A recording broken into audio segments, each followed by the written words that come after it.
Welcome to our second mini episode of My Mom Calls It Soccer. I'm Michele. I'm Chase, I call it football. And today we are continuing our journey of looking at the teams at the top of the table in the Big Five leagues as we come to the home stretch of the season.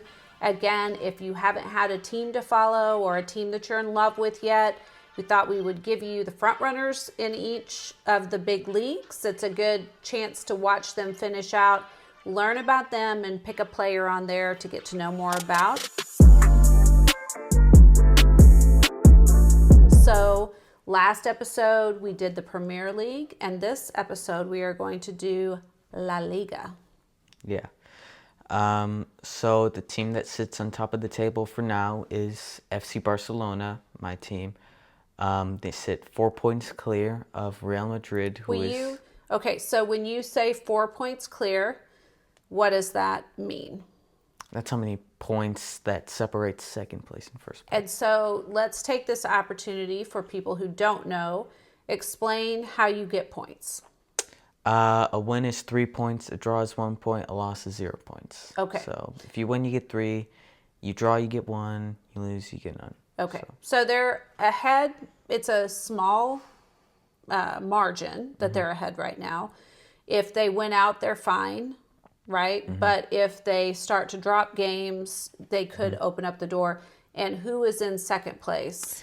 Real Madrid. Okay, Real Madrid. And an El Clasico is going to happen on May 11th, which is Real Madrid versus FC Barcelona. That could be the title decider of La Liga. Okay, so because when you play each other, that's a big swing in points, yes. Right? It's kind of like in baseball with standings and divisions. When you play against someone, it's a big swing because you're competing against each other. And so let's go ahead and talk about, since you brought up El Clasico, it's kind of off topic a little bit, but they do a special jersey with Spotify for El Clasico. Barcelona does. Last time they did Coldplay, and this time you told me that they were more than likely going to do Taylor Swift. I said from the two. Or Travis Scott. I thought they were more likely going to do And Taylor Swift. Well, everything I read online said it was like 95% Taylor Swift. I thought they were going to do Taylor Swift because of the money. And is it Taylor Swift? Because we're in debt. Is it Taylor Swift? It's Travis Scott. It's Travis Scott, who I like, but it is not the same. I really thought this was an opportunity to bring a lot of new people into the world of soccer who are Swifties. I know. I mean, I like Travis Scott, and he is big, but it's just, I feel like my appeal as a podcast worked a lot better geared towards Swifties than it did towards Travis Scott's fan base. But yes, so they will have a special jersey for El Clasico. And again, you said that could be a really big game because that could be the deciding game between them. So, sorry, I kind of cut you off. Go ahead and tell us more about what we need to know about Barcelona and La Liga and how people can watch and follow that through to the end. So right now, it's obviously like the last stretch of games. Barcelona have some pretty tough games, though. But most of them are at home, like going against Villarreal, going against Celta Vigo. They beat Leganes, which was probably the dagger to help win them La Liga, but we still don't know. They could always drop points. They dropped a lot of points in November through December when people thought the league was basically done at that point. So, and when people thought the league was done, who was leading? Barcelona. Barcelona. Yeah, they thought Barcelona had it wrapped up, and then they lost a bunch of games, and so they slid in the point standing. We were 9 points clear, and then we dropped to third place. So. Okay. So it can happen. Momentum can swing, that type of thing. So Barcelona, definitely a fun team to follow, a lot of great history. So if you're looking for a team, for those of you who maybe know just a little bit about soccer, you may be familiar with Barcelona from the fact that Lionel Messi used to play for them. Yeah. So they are historically... Same with Real Madrid. Ronaldo played for Real Madrid. So if you just kind of know a little bit about soccer, you may have heard of those teams because of that.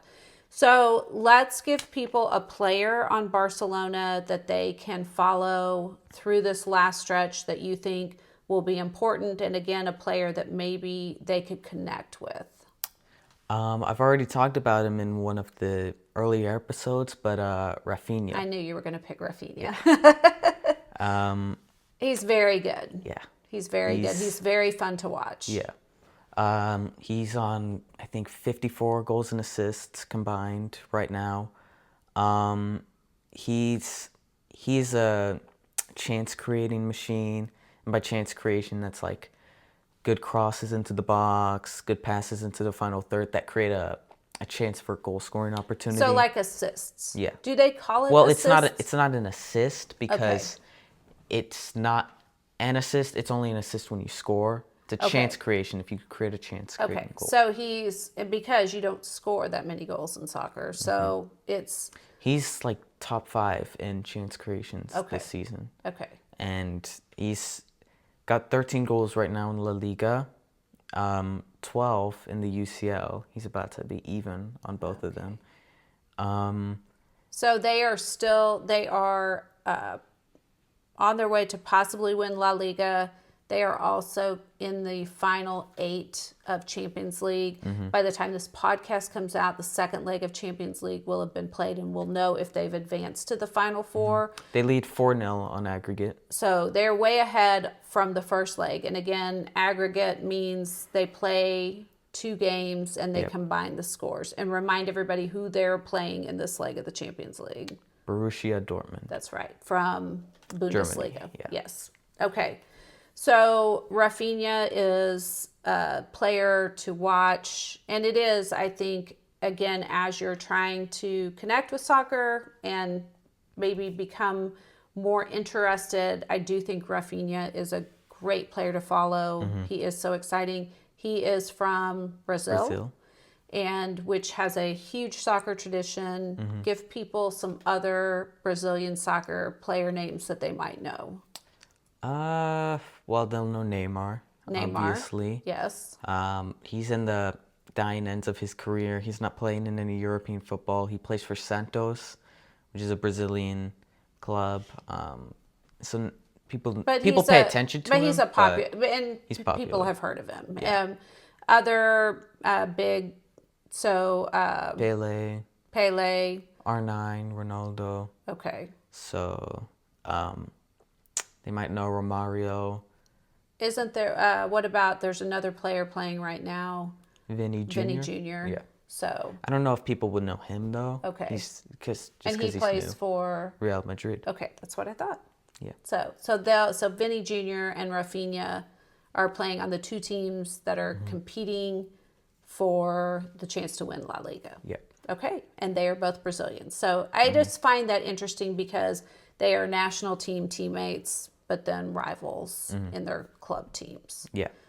All right, so very good. So that gives us a team to follow, a player to focus on, and then Grandma's going to give us an overview on Minute on the Map and show us where Barcelona is, tell us a little bit about that. But we still have to do a term today. And so the term I picked for this, I actually have 2 for us to do. And so the first one, and it's simple, and you're probably going to laugh at me, but is kit. Kit. So I just think maybe it's not, I think people, if your kids play soccer, you know this, but if you're totally unfamiliar with soccer, you may not know what a kit is. Mm-hmm. So what is a kit? Jersey. It's the shirt. Some people say kit as like the shirt whole, and shorts, all the things, and socks. Yes. Some people just use it as saying a jersey, like nice kit and stuff like that. So it's just their uniform, but they call it a kit. Yeah. And then so the whole team will have matching kits, uniforms, except for one player. Who's the goalkeeper. And he has a keeper's kit. Yeah.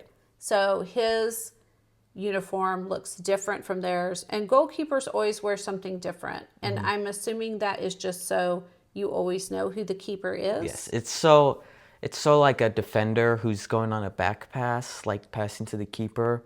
doesn't think that's a player, you know? So they might not notice the gloves, they might just see the jersey. Because in a high-intensity match, you can really only glare at someone and can't notice what they're wearing.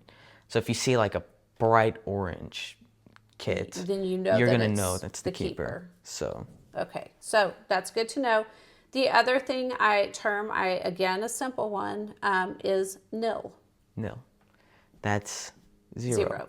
So when one of the things that I was looking up things to discuss, and one of the things was if you talk about a soccer score and you are saying they won 2-0, people know you're maybe not a super soccer fan. Mm-hmm. So do you know why they use nil? Why that's the deal, or it just is? It's kind of just lingo, as I think it is. It might be from another language, but from what I know, it's just... But it's what they've adopted. Even it's easier than saying zero. Okay. So some people in America, like in basketball, will say like it's 8-zip. You know. Yes. Okay. So. Yeah. That's a good zip, 0, nil. Yeah. All right. Very good. So that's it for this part of the mini episode. We're going to throw it to Grandma with Mini Minute on the Map and let her talk a little bit about Barcelona. FC Barcelona plays in Barcelona, Spain, and it is located on the eastern coast of Spain. And Barcelona was home to the Olympics in 1992. I'm sure many of you will remember that. It is one of the world's most decorated clubs, and it also has the largest social media following of all sports teams. Barcelona is formerly known as FC Barcelona, Football Club Barcelona, but it's also called Barça, and it is one of the symbols of Catalan culture. They play in Estadio Olímpic Luis as a temporary home, and their regular stadium is under renovation. They are one of the world's most decorated clubs, and they are the most widely followed club in social media of all sporting teams.